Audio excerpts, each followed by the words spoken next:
deliberation.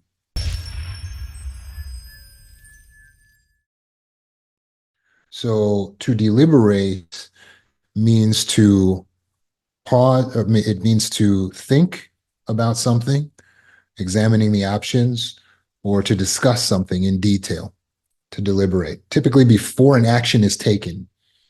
Deliberation is extremely important to understand as a life skill.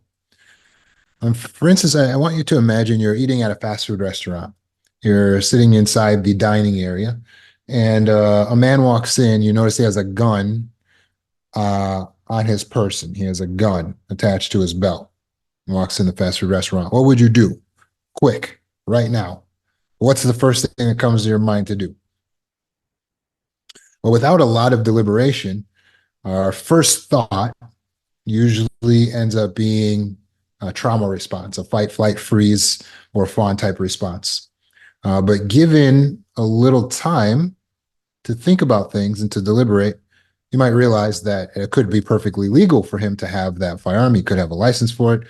He could be in a state where it's legal to carry a firearm. It could be that he is a police officer or a security guard for the establishment. And so, given a little bit more time, you tend to slow down and look at things more rationally.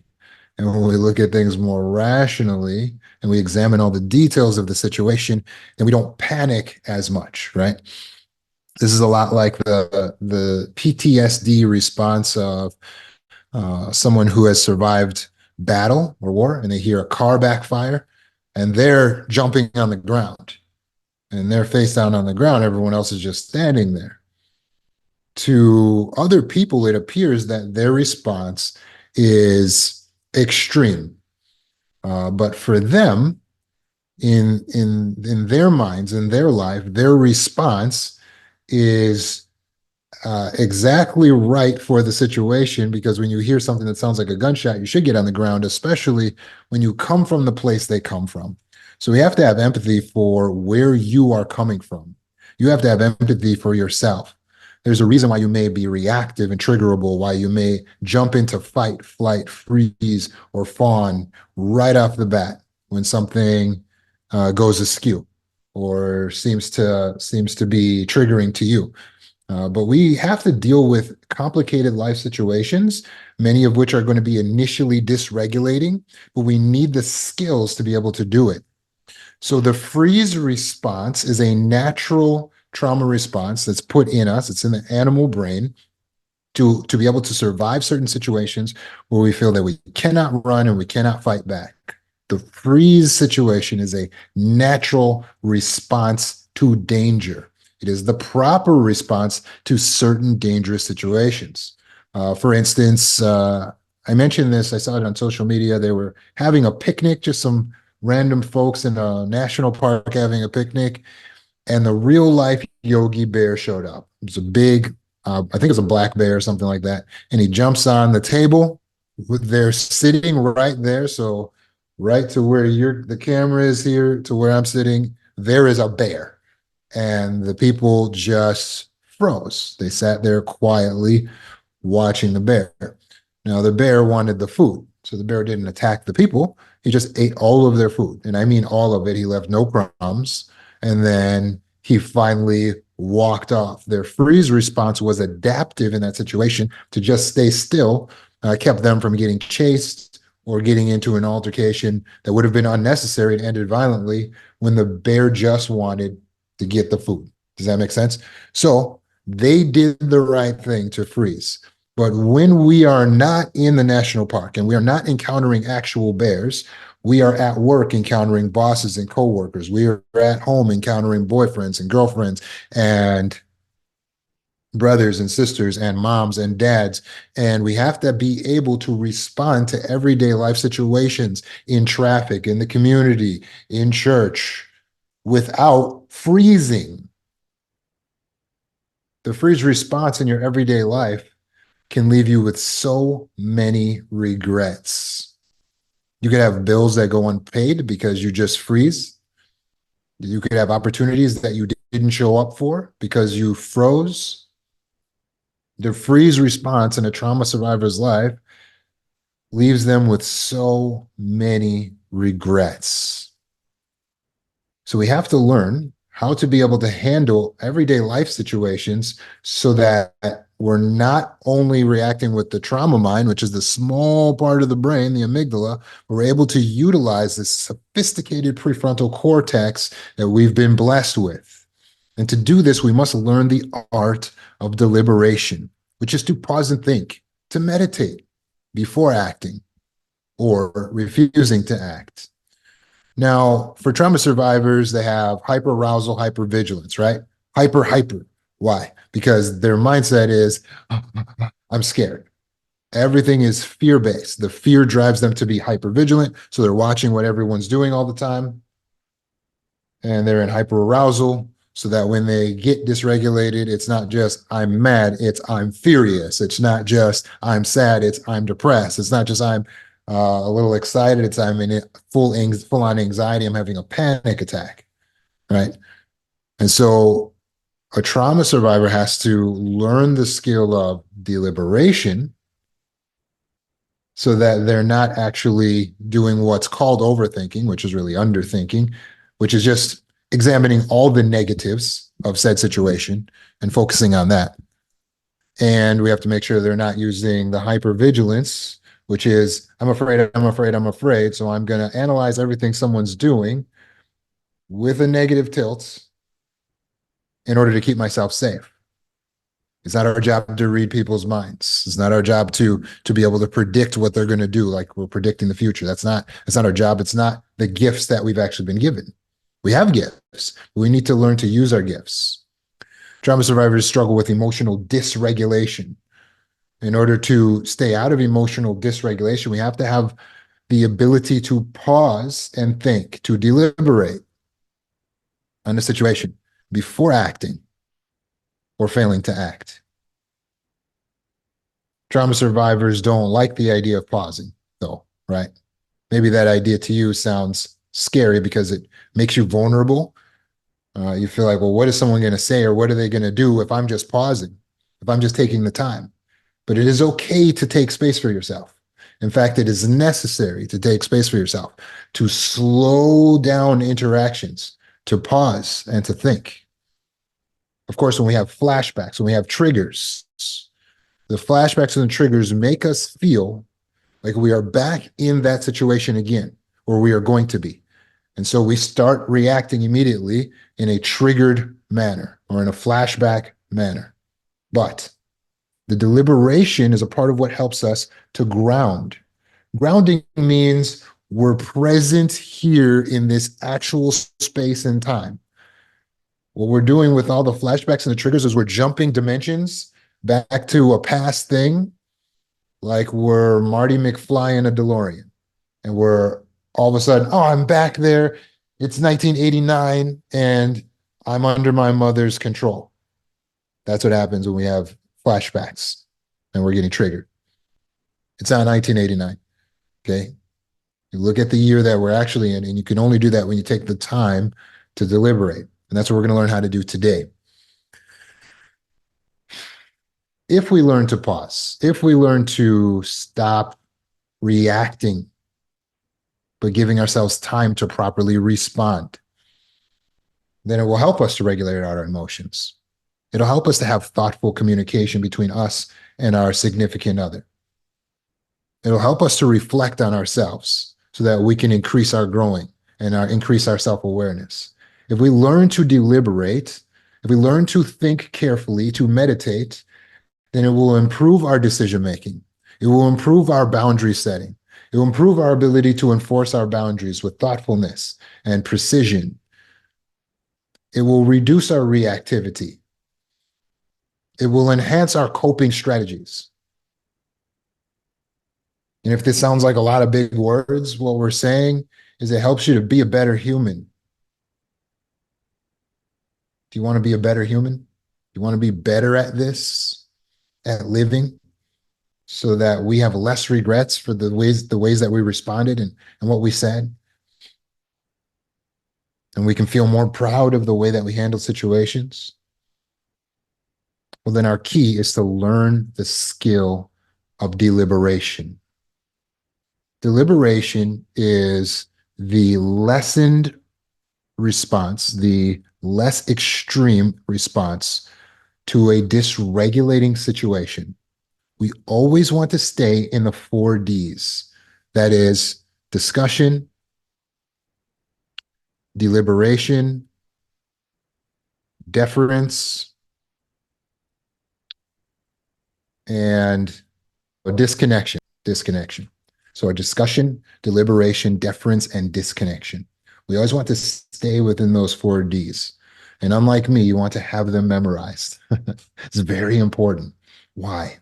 Why is it important for us that to have them memorized? Just like you know, fight, flight, freeze, fawn, you have to learn discussion, deliberation, disconnection, and deference. You have to learn them. So next week, we're going to talk about deference. But today we're focusing on what deliberation is and what it's all about. So I want you thinking meditation, pausing, and thinking. When should we actually use deliberation? When should we actually pause and think? The answer is you can't really pause and think too much. With few exceptions, it is always the best policy to pause and think. This is why learning the rule of 7 seconds is the best way to learn the skill of deliberation. What's the rule of 7 seconds? It's where we pause 5 to 7 seconds before responding to anything. Especially as if you're healing right now, you're saying, hey, I'm in my healing process. This is the time to use the rule of 7 seconds in your life.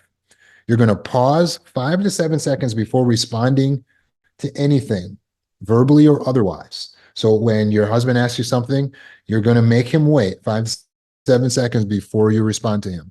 Well, what about for small things? What if he's just asking, like, where's the keys?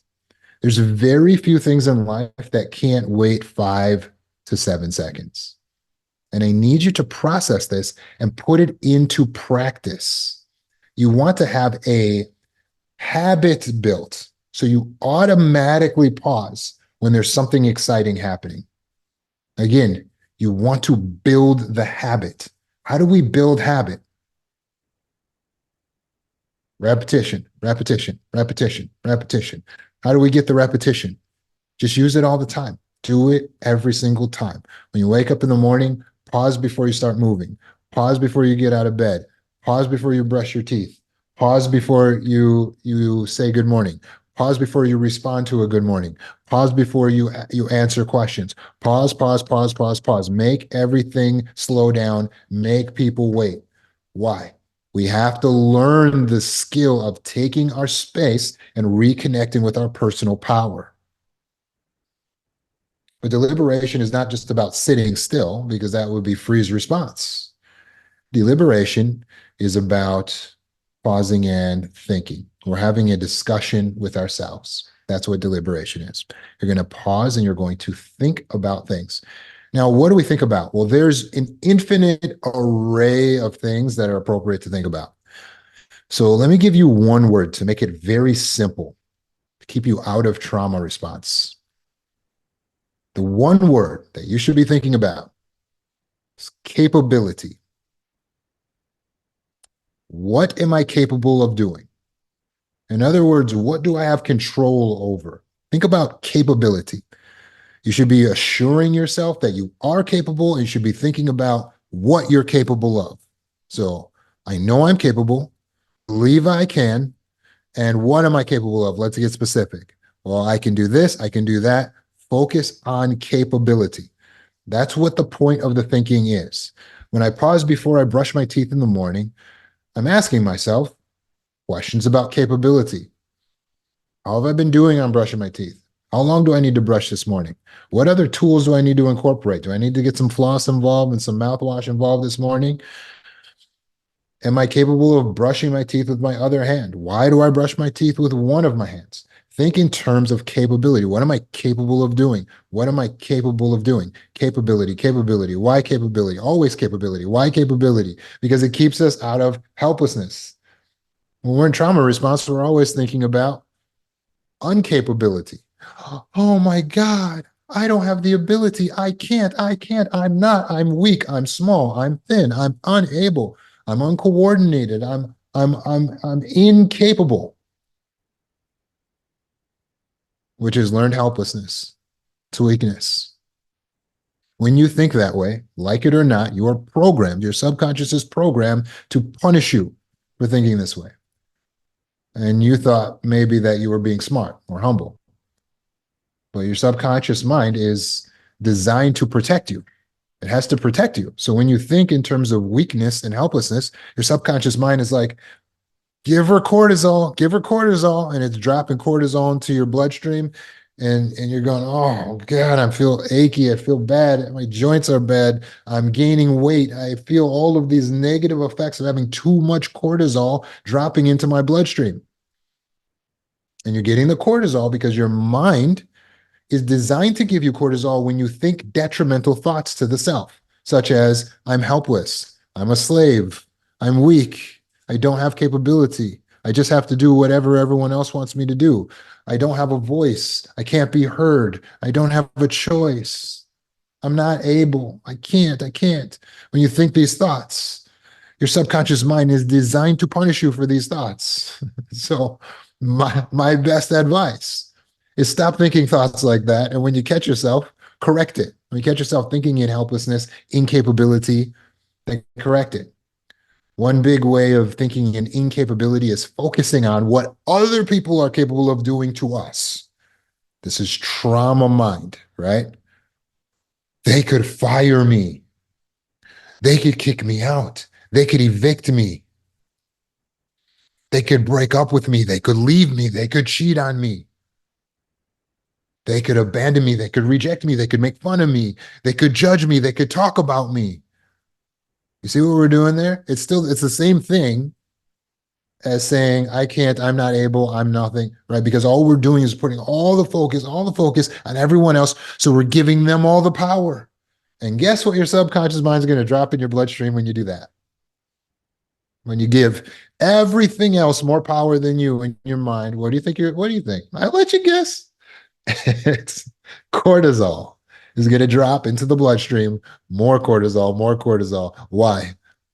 Because it's bracing you for the pain. Cortisol is supposed to be a pain inhibitor, but too much of it makes you overly sensitive to pain. And we're getting too much of it because we're giving ourselves false alarms. They could punish me, they could fire me, they could evict me, but you're not getting fired yet. You're not getting evicted. This is catastrophizing. It's cognitive distortion. If we think like that, we're in that learned helplessness, we're in that loop. It's a victim mentality. And the more you think like that, I'm small, I'm nothing, I'm weak, I can't. The more you think like that, what's going to happen?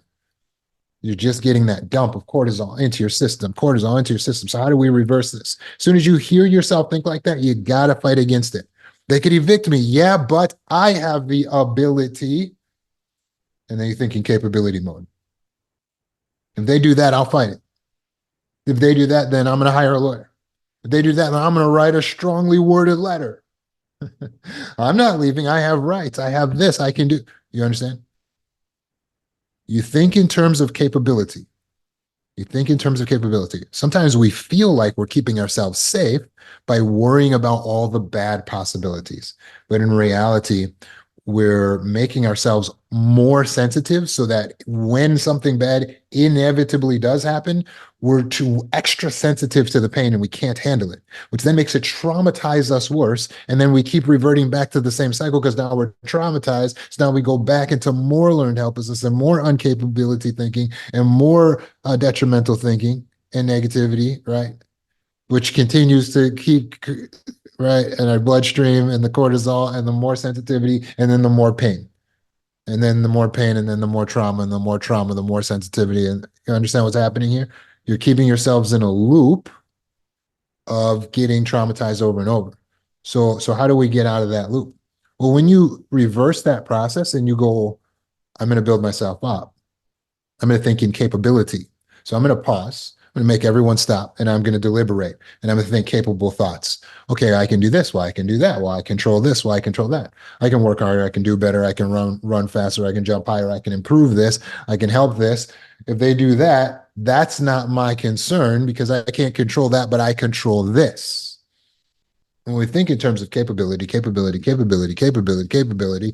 getting less cortisol into the bloodstream, we are fortifying the mind so that we are actually more resilient. So when the same inevitable bad things happen to you in life, you get the cortisol that you actually need for the real situation. Oh, I really did get fired because here is the actual pink slip. Now I get cortisol, and guess what cortisol is able to do for you? It inhibits the pain properly.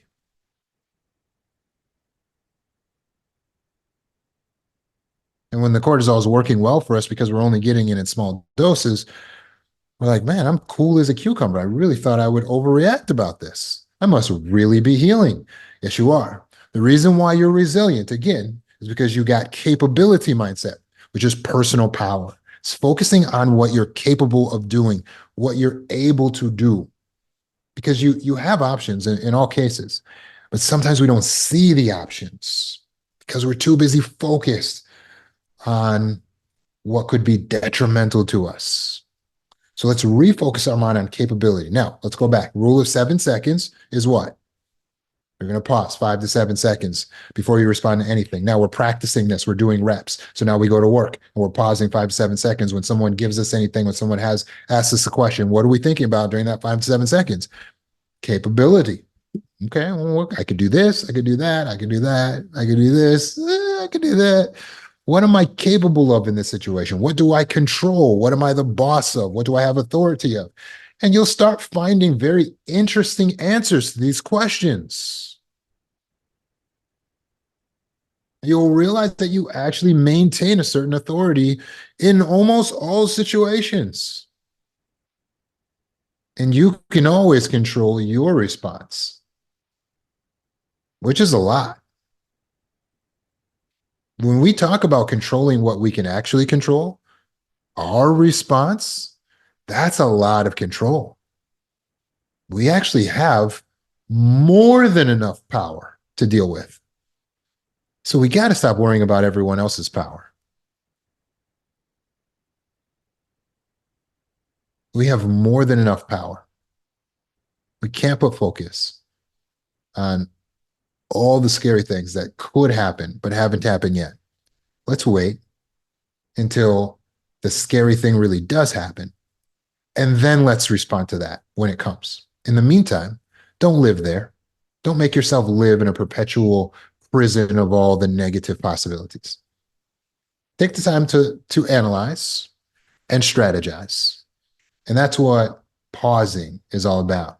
That's what deliberation is all about. Let's look at an example. My daughter comes to me. She says, Dad, can I ask you a question? I say, sure, hon. And she says, can you get an STD from just having sex one time? And I go, what? Have you had sex? What are you telling me right now? You better, is it that boy? That's the boy next door? Ah, that Michael kid? I knew that guy was a problem. You know what? I'm going over to kill him right now. See the problem here? Maybe you don't see the problem. So let me explain. What I did is I didn't deliberate in my response. By not deliberating in my response, now Michael, the next door neighbor kid, his life is in danger. And even worse, my daughter does not feel safe talking to me. Pay attention. My daughter cannot talk to me. She cannot come to me. In this moment right now, because I overreacted, because now I'm yelling at her and I'm getting excited about the situation, she is not able to tell me everything that is on her mind. And I am the one person she is supposed to be able to come to for support for what she's really going through. Because she's pregnant. What she did to me there, those are called feelers. She was feeling me out. See how I'd respond. And I failed because I was in trauma. I was in, oh, right away, right away, right away. I got to just immediately respond instead of just pausing. Now she doesn't feel safe to tell me the truth. Now now my daughter's pregnant and I'm over killing the father of the child. How is that helpful? It's not. It's not helpful. We're responding way too fast. When you respond immediately, your first reaction to things is inferior to what your reaction will be just 7 seconds later. Imagine 17 seconds later, 70 seconds. Give yourself time. Watch the difference here. Watch this. Now, let's say I took the class and I said, oh, I need to deliberate. So now I'm practicing my rule of 5 to 7 seconds. And my daughter says, Dad, can I ask you a question? I say, sure, honey, what's wrong? She says, um, can you get an STD from having sex just one time? And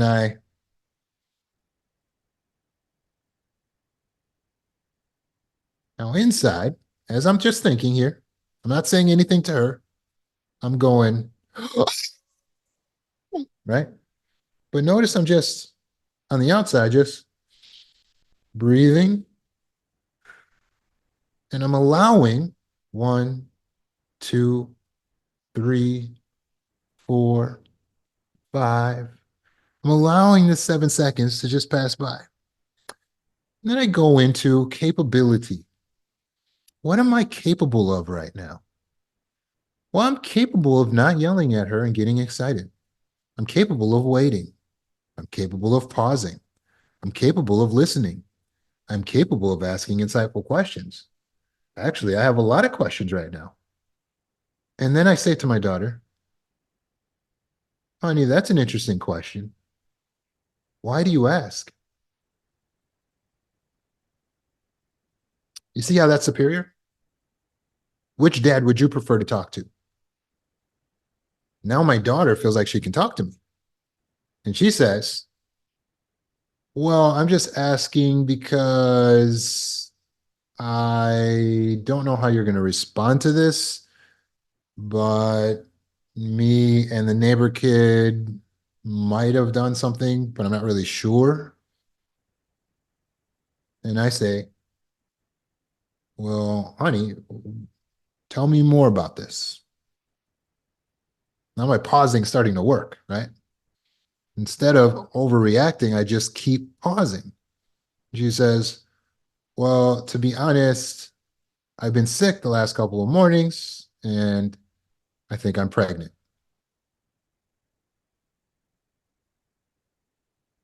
And I'm just this. This is it.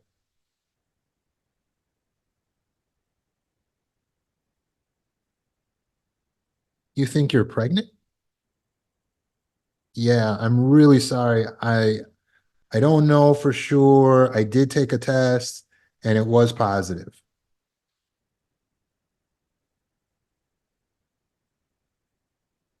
So it sounds like you're pretty sure. Yeah, actually, I am sure because I took a couple tests. Okay. Do you know how you got pregnant?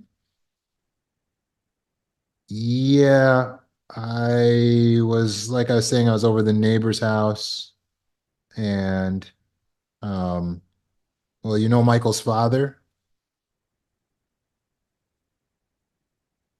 Yes.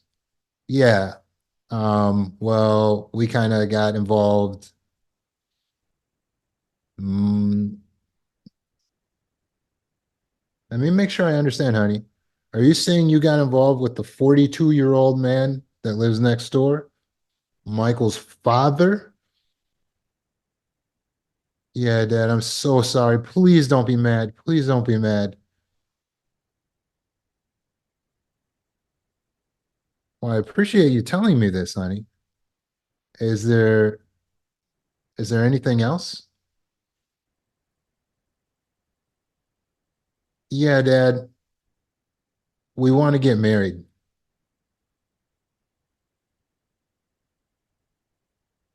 Okay. Um, this is a lot to take. Yeah, Dad, I know I'm so sorry, but I wanted to come to you and tell you, see how I'm just not letting anything happen out here. Just letting the deliberation occur all inside. And I go, is there anything else you'd like to tell me? And she says, yeah, we were planning to run away tonight together. We were planning to run away to Mexico together. You see what's happening? Because I'm taking the time. How old is she? She's 16. Yeah. I'm, inside, I'm boiling up, right? But you see what's going on here? Now, yes, am I having thoughts as I'm deliberating about how I could kill people and who I want to kill and all this? Yes. But as I pause, I'm able to be a better father by waiting and asking questions. And by remaining calm, I'm signaling to her that I'm someone safe that she can speak to. Does that make sense? She's saying she was never going to tell me that she was running away with a 40-year-old guy next door. She was never going to tell me that if I didn't remain calm. This is facts. You guys have had parents. Did you feel like you could talk to them? Did you feel like you could tell them the whole story? Not if they didn't know how to deliberate, how to stay calm, how to pause.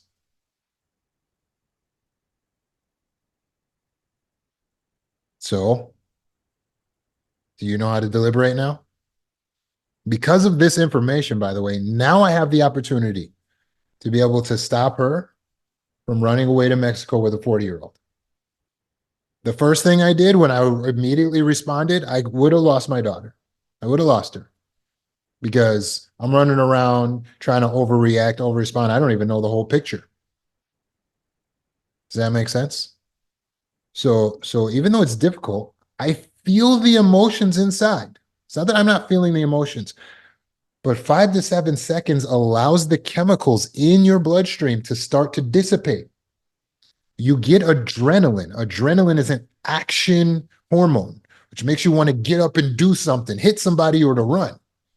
When you slow it down, it allows the adrenaline to dissipate so that you can remain calm and strategic with your actions and your comments and your answers, right?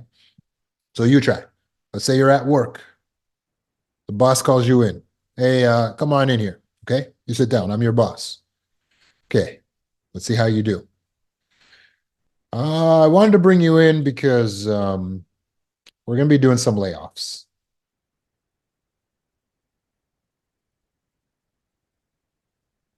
What's your response? What's your response?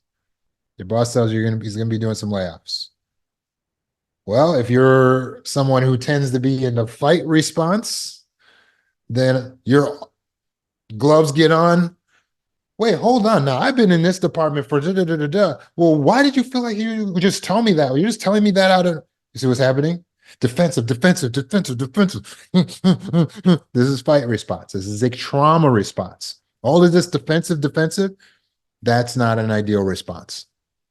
If you tend toward the flight response, then you're going to the extremes. Oh my God, I knew this was going to happen. I knew, blah, blah, blah. I could have did this. I could have did that. And you're doing all that. You're doing the most. If you're someone who tends toward the freeze response, then you tune him out.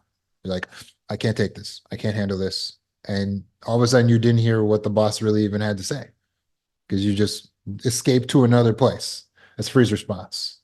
If you're someone who tends toward the fawn response, and all of a sudden you're in this situation, you got the boss right there, and you're like, well, okay, yeah, I mean, if you want to lay anyone off, you should lay me off.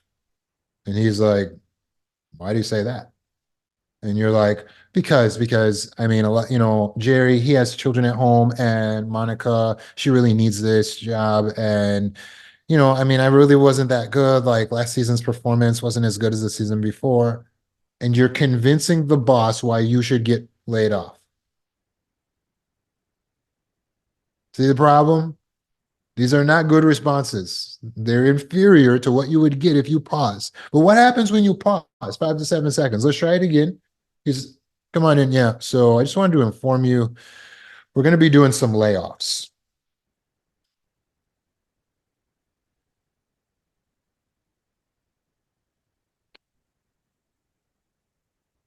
As you pause 5 to 7 seconds, now you're just going, okay. And you're just looking at your boss and you're going into capability mindset and you're thinking, I need more information, right? Because I could respond this way and I could respond that way, but I also can ask more questions. And so you probably would ask a question, right? Or you would just listen. But what happens is during that 5 to 7 seconds, your boss has a chance to speak. And he says, so that's why I called you in to help me decide who we're going to have to lay off. You're my most trusted employee.